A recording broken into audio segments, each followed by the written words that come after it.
have to talk about this because I've just been hearing people talking about how they're getting copyright striked by Netflix for having video footage of the Watts, body cam footage, and other footage of the Watts. Netflix are claiming it for themselves. So people who have videos of Chris Watts in their YouTube videos, body cam footage, interviews, all of these kind of things, they're being copyright struck by Netflix. Now, as you all know, and I don't know if this is going to be out by the time I've put, this is a pre-recorded podcast.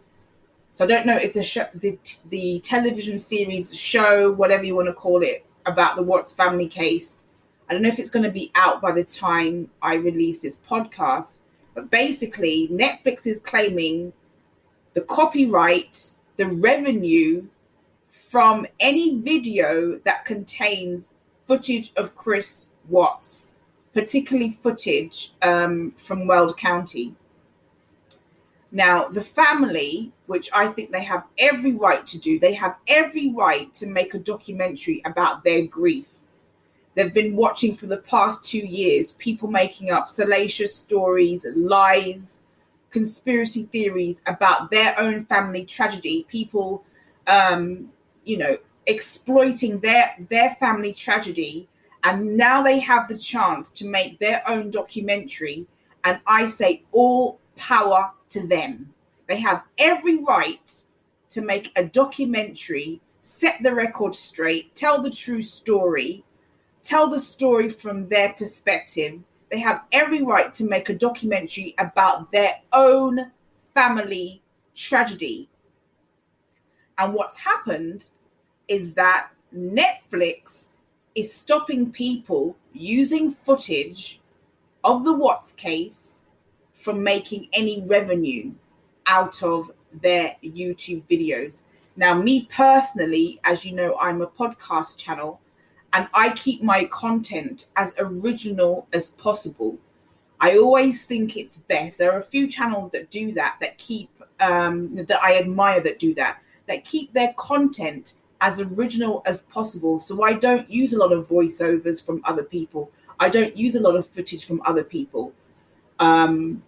I try and keep my content original. But a lot of people, in order to get obviously more views, more impact, show examples of what they're talking about, they use content.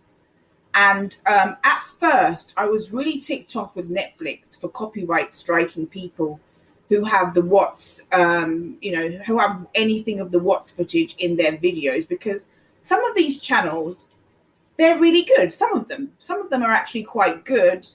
And some of them have made good footage and good videos with their own voiceovers, with their own analytical perception of the case. And some of these channels, I totally understand why they want to use footage, because it just makes your analysis, your commentating that much more powerful when you can include footage.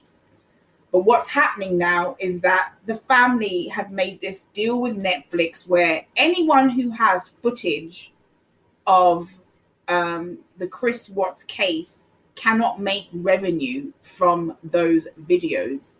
And like I said, at first, I really thought, now this isn't right. But after going to sleep on it and thinking about it, I think it's the way for the family to go. I think the family is finally saying, look, this is our tragedy. This is what happened to us. We have suffered more than anybody else. Shanann's mother, she lost her only grandchildren. Okay, she lost her only grandchildren, her only daughter, and she has, she has nothing else.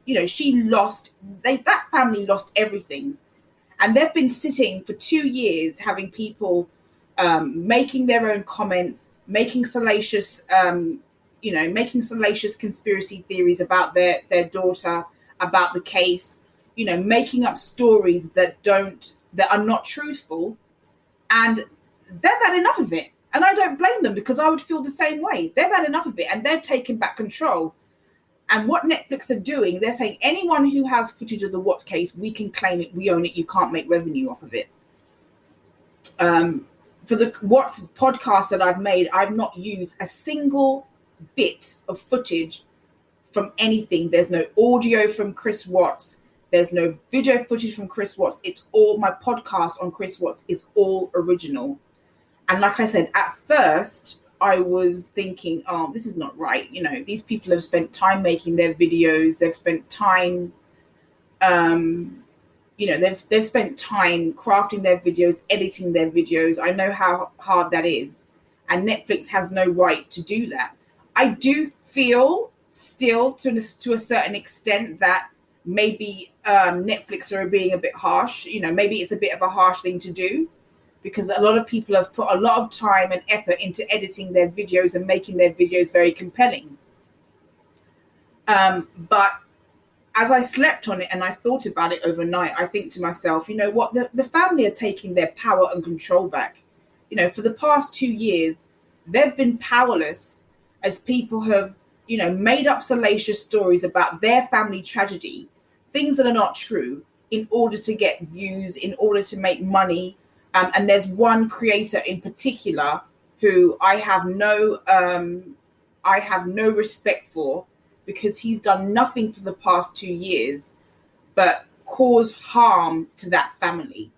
And so, you know, his channel has been demonetized now anyway. But, he's really pissed off that Netflix are copyright striking his videos. And I think to myself, serves him right. Because for the past 2 years, that family literally were on their knees begging him not to make up any more salacious videos, any more conspiracy theories about their family tragedy. And he wouldn't listen. So, I say all power to Shanann's family. I say go, good for them. Good for them. They've taken their power back. They've taken their rights back. They have every single right to make a documentary or to contribute in making a documentary about their own family tragedy. And if they've made some money out of it, that's their business. That's their choice. That's their right to do so. Because I'm hearing people saying, oh, they're trying to profit off of their daughter's death. I can guarantee you that family would much rather have their daughter back and their grandchildren back than any revenue or money that they're going to get out of a Netflix deal. So I'm very happy that the family can finally, put their side of the story out there and get some kind of, get some measure of revenge for people who have just been creating salacious gossip over the Watts case for the past 2 years. But, there's a lot of gaslighting and bullying in the true crime community. My channel is not a true crime channel. I use true crime to give examples and depict examples of extreme forms of human behavior. My channel is about human behavior. That's what my channel is about. And I often use true crime to give examples of the most extreme forms of human behavior. But, there is, some of these channels that have done videos on what, some of them are fantastic. I'm not bashing these channels for even using footage. Some of these channels that have made videos on the Watts case, I've learned from them, I've watched them, and I've enjoyed them. Some of them are fantastic. But you have a few people who have made salacious stories about Shanann, who have lied about Shanann, who tried to exploit the case for their own gain, who have tried to peddle these conspiracy theories that are all mostly lies. And, the gaslighting and the bullying that goes on within the true crime community, I think is really quite distasteful and really quite disheartening. We should be coming together as a community, as a true crime community, people who enjoy true crime, people who are interested in true crime, should be bonded together as a community. There shouldn't be this back and forth, backstabbing, arguing, gaslighting and bullying other people because you don't necessarily agree with other people's point of view. And there's a lot of that. There's a lot of bitchiness going on in the true crime community. A lot of pettiness as well. So that's what I wanted to talk about in this podcast, gaslighting and bullying. And really the main thing for me is for all those people who are saying that the family have no right to make a documentary about their own family tragedy. Well, they have every right to do so, in my opinion. Anyone who's been through that kind of tragedy, who's suffered that kind of loss, has every single right to make a documentary out of their own family tragedy. Now, this podcast is a one-off because I've been seeing this going on now for quite some time. I've been hearing things going on, and I had to make a comment about it. The other thing is about true crime and money. Money will always be made out of true crime. You need, money to make the books, money to make the movies, money to pay the actors and actresses who come, who perform in Lifetime movies and other types of crime films or true life films. Money will always be a part of true crime. People are not going to write books for free. People don't make movies for free. And even in the O.J. Simpson case, for example, a lot of people wrote books after the O.J. Simpson trial. They cashed in. They cashed in over the murder of somebody. 2 people were murdered, and a lot of people cashed in. And, if you write a book or you make a documentary or you make a movie, you have every right to make money out of it, as long as you don't try and exploit the victims of the crime. That's my opinion.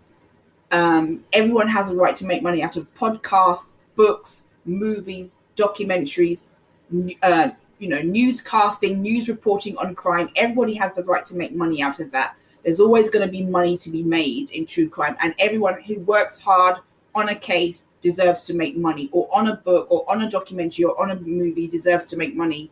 And the family have been through hell, and they have every right to make a documentary about their own family crime, just like anybody else. I don't know if the Shanann's family are good people or not.